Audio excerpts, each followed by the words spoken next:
നമസ്തേ. ശ്രീമന്നാരായണീയം ശ്ലോകം 6, 29ാമത്തെ ദശകം. ത്വത്തസുദാഹരണയോഗ്യബലം പരേഷു ദത്വാ ഗതേ ത്വയി സുരേ ഖലു തേ വിഗൃഹ്ണൻ ഘോരേ തമോർച്ഛതിരണേ ബലിദൈത്യമായ വ്യാമോഹിതേ സുരഗണേ ത്വമിഹ വിരാസി. ത്വത്തഃ സുദാഹരണയോഗ്യഫലം പരേഷു ദത്വാ ത്വയി ഗതേ. ധന്വന്തരിയായ അങ്ങയിൽ നിന്ന് അമൃതം തട്ടിയെടുത്തതിനുള്ള ഫലം അസുരന്മാർക്ക് നൽകി അങ്ങ് പോയപ്പോൾ തേ ഖലു സുരൈ വിഗൃഹണൻ. അസുരന്മാർ ദേവന്മാരുമായി യുദ്ധത്തിൽ ഏർപ്പെട്ടു. അധരണേ ഘോരേ മൂർച്ഛതി. ആ യുദ്ധം മഹായുദ്ധമായി മാറി. സുരഗണേ ബലിദൈത്യമായ വ്യാമോഹിതേ ഇഹത്വം ആവിരാസി. ദേവന്മാരെല്ലാം മഹാബലി എന്ന അസുരരാജാവിൻ്റെ മായാപ്രയോഗത്താൽ വിഷമിച്ചപ്പോൾ അങ്ങ് അവിടെ പ്രത്യക്ഷപ്പെട്ടു. ഇവിടെ എന്ത് സംഭവിച്ചു എന്ന് പറയാണ്. ധന്വന്തരി മൂർത്തിയായി അവതരിച്ച മഹാവിഷ്ണുവിൽ നിന്ന് അസുരന്മാർ അമൃതം തട്ടിപ്പറിച്ചതിൻ്റെ ഫലം, കർമ്മഫലം അനുഭവിക്കണമല്ലോ. അവർക്ക് അമൃതം നിഷേധിച്ചതിലൂടെ അത് ആർക്കു വേണ്ടിയാണോ അമൃതം ഉദ്ദേശിച്ചത് അവർക്ക് നൽകി. നിരാശ ബാധിച്ച അസുരന്മാർ ദേവന്മാരുമായി യുദ്ധത്തിൽ ഏർപ്പെട്ടു. അതൊരു മഹായുദ്ധമായി മാറി. അസുരന്മാരെ യുദ്ധത്തിൽ നയിച്ചത് രാജാവായ മഹാബലി തന്നെയായിരുന്നു. അദ്ദേഹത്തിൻ്റെ മായാപ്രയോഗത്താൽ ദേവന്മാർ വിഷമിച്ചു. ഈ സന്ദർഭത്തിൽ മഹാവിഷ്ണു അവിടെ പ്രത്യക്ഷപ്പെട്ടു. പിന്നെ ദേവാസുരന്മാർ എപ്പോഴും ശത്രുക്കളാണ്. ഇവിടെ തൽക്കാലം യോജിച്ചുവെങ്കിലും അവിടെ മോഹിനി അവതാരത്തിലൂടെ ഭഗവാൻ കാര്യം സാധിപ്പിച്ചു കൊടുത്തു ദേവന്മാർക്ക്. പക്ഷേ അസുരന്മാർക്കത് വലിയ പകയായി. ഈ മോഹിനി അവതാരം പ്രതിഷ്ഠയുള്ളൊരു ക്ഷേത്രം ഗുരുവായൂരിൻ്റെ അടുത്തുണ്ട്. ഹരികന്യക ക്ഷേത്രം എന്ന് പറയും. ഗുരുവായൂർ പോകുന്നവർ അവിടെയും കൂടി ഒന്ന് തൊഴേണ്ടത് അത്യാവശ്യമാണ്. അടുത്ത ശ്ലോകം 7. ത്വം കാലനേമി മദമാലിമുഖാഞ്ജഗന്ധ ചക്രോ ജഘാന ബലിജംബവലാൻ സഭാഗാൻ ശുഷ്കാന്തദുഷ്കരവദേന മുജൗചലൂനെ ഫേനേന നാരദഗിരാ നിരുണോരണം തം. തം കാലനേമീം മഥാ മാലിമുഖാൻ ജഘന്ധ. കാലനേമി, മാലി എന്നീ പേരുള്ള അസുരവീരന്മാരെയും മറ്റും അങ്ങ് വധിച്ചു. ശക്രഹ സപാകാൻ ബലി ജംഭവലാൻ ജഘാന. ദേവേന്ദ്രൻ, പാകാൻ, മഹാബലി, ജംഭൻ, വലൻ എന്നിവരെയും സംഹരിച്ചു. ശുഷ്കാർദ്ര ദുഷ്കരവതേ നമുജോച. ഉണങ്ങിയ വസ്തുവിനെ കൊണ്ടോ നനഞ്ഞ വസ്തുവിനെ കൊണ്ടോ വധിക്കുവാൻ സാധിക്കാത്ത നമൂചി എന്ന അസുരനെ ഫേനേന ലൂനെ, നുരക്കട്ട കൊണ്ട് ദേവേന്ദ്രൻ വധിച്ചു. ത്വം രണം നാരദഗിര നിരുണ.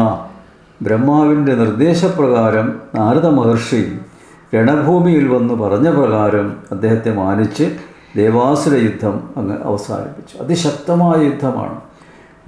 ഈ യുദ്ധത്തിൽ അസുരന്മാരുടെ നേതൃത്വം ഏറ്റെടുത്തത് മഹാബലിയായിരുന്നു. നമുക്കൊക്കെ പരിചയമുള്ള ഓണക്കാലത്തൊക്കെ മഹാബലി ആണല്ലോ നമ്മൾ ഓർക്കുക.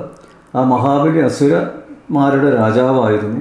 അദ്ദേഹത്തിൻ്റെ നേതൃത്വത്തിലാണ് ദേവന്മാരുമായി ശക്തമായ യുദ്ധത്തിൽ ഏർപ്പെട്ടിരിക്കുന്നത്.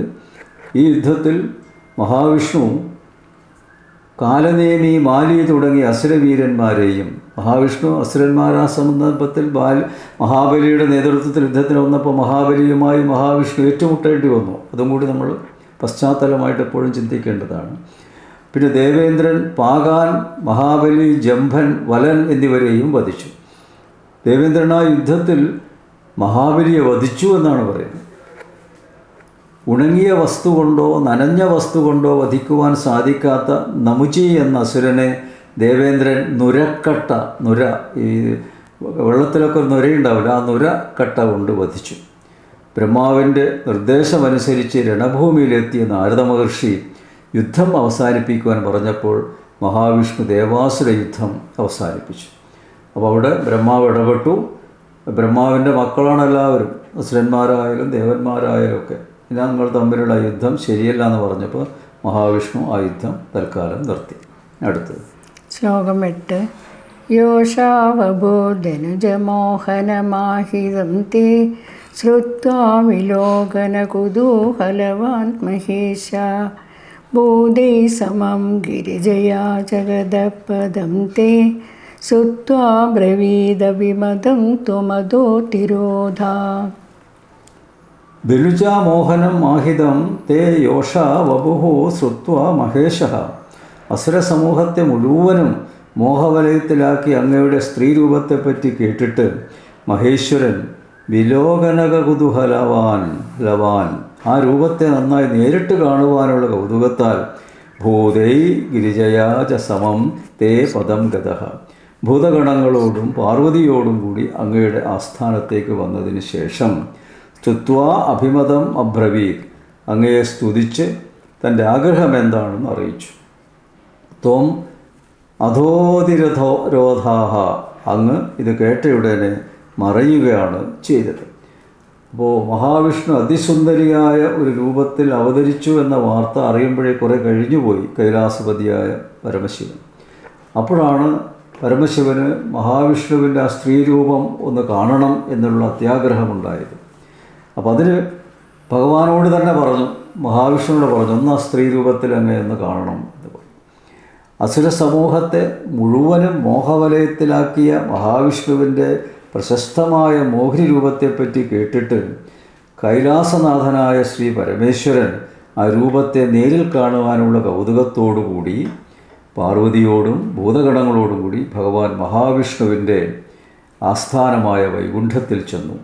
ഭഗവാനെ സ്തുതിച്ചതിന് ശേഷം തൻ്റെ ആഗ്രഹം ഭഗവാനോട് സൂചിപ്പിച്ചു. ഇത് കേട്ട ഉടനെ ഭഗവാൻ അപ്രത്യക്ഷനായി.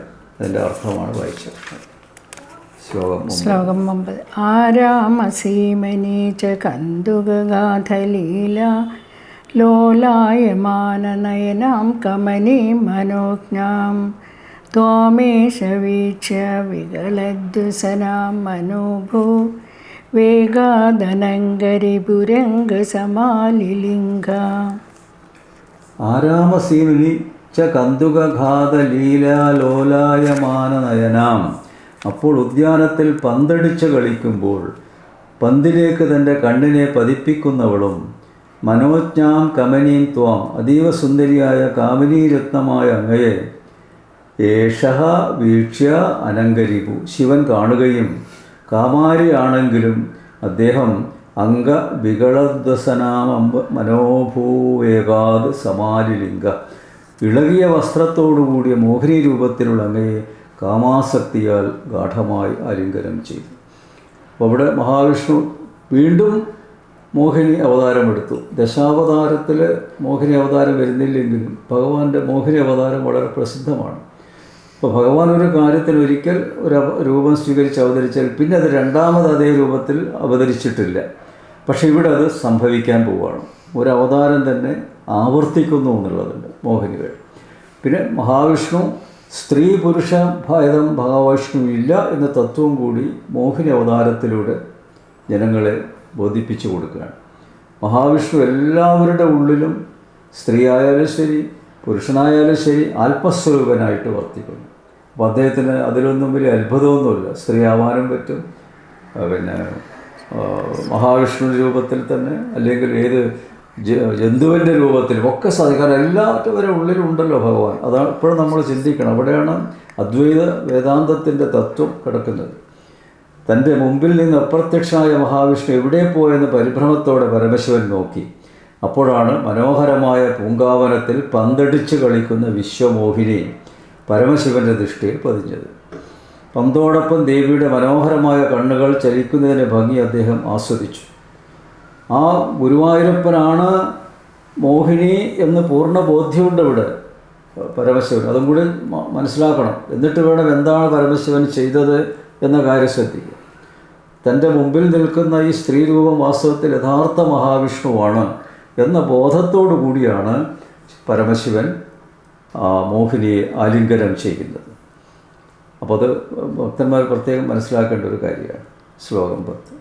ശ്ലോകം 10. ഭൂയോപി വിദ്രുതവധീമുപദാവ്യ ദേവോ വീര്യപ്രമോക്ഷ വികസത് പരമാർത്ഥബോധ त्वम्मानिधस्तव महत्त्वमुवाच देव्ये തത്താദൃശസ്ത്വമവവാത നികേതനാഥ. ഭൂയഃ അവിവിദ്രുതവതീം ആലിംഗനത്തിൽ നൊഴിഞ്ഞു മാറിയ മോഹിനിയെ ദേവഃ ഉപധാവ്യ വീര പ്രമോക്ഷ വികസത് പരമാർത്ഥബോധ. പരമശിവൻ പിന്തുടർന്നപ്പോൾ വീരസ്ഖലനമുണ്ടാകയാൽ തത്വജ്ഞാനം നന്നായി തെളിഞ്ഞ് ത്വന്മാനിതഃ തവ മഹത്വം ദേവീ ഉവാച, അങ്ങേ ആദരിക്കപ്പെട്ടവനായി അങ്ങയുടെ മഹാത്മ്യത്തെ പാർവതീദേവിക്ക് ഉപദേശിച്ചു. വാദനികേതനാഥ തത്താദൃശഃ ത്വം അവ. വാതാലയനാഥനായ ഗുരുവായൂരപ്പ, മറ്റാരുമായി ഉപയോഗിക്കുവാൻ സാധിക്കാത്തവനായ അങ്ങ് സംരക്ഷിക്കണമേ. മഹാവിഷ്ണുവിനെ ആലിംഗനം ചെയ്യണം പരമശിവൻ. അതിൽ നിന്ന് ഒഴിഞ്ഞു മാറി വീണ്ടും ആലിംഗനം ചെയ്യാൻ പിന്തുടർന്ന പരമശിവനെ യാഥാർത്ഥ്യബോധത്തിലേക്ക് ഉണർത്തി എന്നാണ് പറയുന്നത്. ആരാണ് എന്നുള്ളതിൻ്റെ യാഥാർത്ഥ്യത്തിലേക്ക് പരമശിവനെ ഉയർത്തി. അവിടെ പരമശിവൻ വാസ്തവത്തിൽ മഹാവിഷ്ണുവിൽ ലയിക്കാനുള്ളൊരു താല്പര്യത്തോടു കൂടിയാണ്. അതും കൂടി ചിന്തിക്കണം. മറ്റൊരർത്ഥത്തിൽ വ്യാഖ്യാനിക്കരുത്. ചിലവരത് തെറ്റായ രീതിയിൽ വ്യാഖ്യാനിക്കുന്നുണ്ട്. മഹാവിഷ്ണുവാണെന്ന് അറിയാലോ. കാരണം അങ്ങയുടെ ആ മോഹിനി രൂപം ഒന്നുകൂടി എനിക്ക് കാണണമെന്ന് പറയുമ്പോൾ പെട്ടെന്ന് മോഹിനിയാകുമ്പോൾ അത് മഹാവിഷ്ണു തന്നെയല്ലേ, അല്ല തെറ്റിദ്ധരിച്ചിട്ടുമല്ല. അപ്പോൾ അതുകൊണ്ട് നമ്മൾ ഉദ്ദേശിക്കുന്ന പോലുള്ള ഒരു പ്രത്യേകമായ ഒരു അവസ്ഥയിലല്ല പരമശിവൻ മോഹിനിയെ ആലിംഗനം ചെയ്യുന്നത്. അപ്പോൾ അങ്ങനെ യഥാർത്ഥത്തിൽ എന്താണെന്ന് തത്സമയം ആ ആലിംഗന സമയത്ത് വാസ്തവത്തിൽ പരമശിവൻ ഒരു ആനന്ദലയനം കിട്ടിയെന്നാണ് പറയുന്നത്. അതായത് മഹാവിഷ്ണുവിടെ ശരീരവുമായി അങ്ങോട്ട് കൂടിച്ചേർന്നപ്പോൾ ഉണ്ടായ ഒരു സുഖം അനുഭവിച്ചു എന്നാണ് പറയുന്നത്. അങ്ങനെ അതിനുശേഷം അതിലാണ് ധർമ്മശാസ്ത്ര അവതരിച്ചതെന്നൊക്കെ കഥകളുണ്ട്. മഹാവിഷ്ണുവിൻ്റെ അനുഗ്രഹത്താൽ ശിവൻ മടങ്ങി കൈലാസത്തിൽ ചെന്ന് പാർവതി ദേവിയോട് മഹാവിഷ്ണുവിൻ്റെ മഹാത്മ്യത്തെപ്പറ്റി ഉപദേശിച്ചു. നിരുപമനായ ഗുരുവായൂരപ്പനോട് തന്നെ കാത്തുരക്ഷിക്കണമേ എന്ന് പട്ടതിരിപ്പാട് അപേക്ഷിച്ചു. അങ്ങനെ ദശകം 29 അവസാനിപ്പിച്ചു. നമസ്തേ.